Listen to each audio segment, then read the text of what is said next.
Hey guys, today I'm going to show you our favorite tips and tricks for cleaning the HayPlay bags. This works if you're using any of our HayPlay bags, whether it's the tie bags or the zip bags. The first thing you want to do is make sure that you empty out all of the hay. This one was pretty empty. There are still a few little pieces stuck there in the corners, so I'm going to make sure to get those out. And then I like to hang it on a fence. You can put it in a wash stall or wherever that's convenient.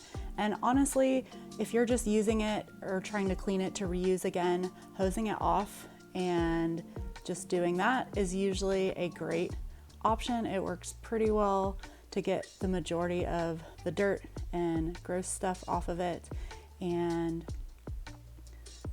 then you can just let it dry and be done. If you're cleaning it for storage or if there's some really caked on mud, stay tuned. When you hose up in the bag, a pro tip is to have the holes facing away from you so you don't get sprayed, and it's helpful if you have a second person that can maybe hold it up so that it's not on the ground, but also it's not folded over, and that way everything can drain. The tie bags are a little easier. Here's some pesky mud that wouldn't come off with just hose pressure, and honestly, a tiny bit of elbow grease goes a really long way.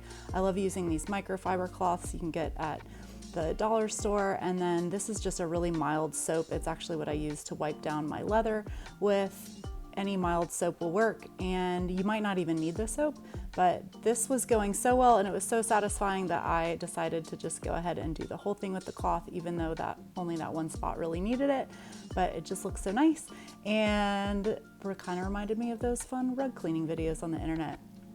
So after you wipe it down, especially if you're using soap, you're going to want to rinse that soap off, and using not too much and a pretty mild soap is helpful with that, so you don't have to get it super wet or spend a ton of time rinsing.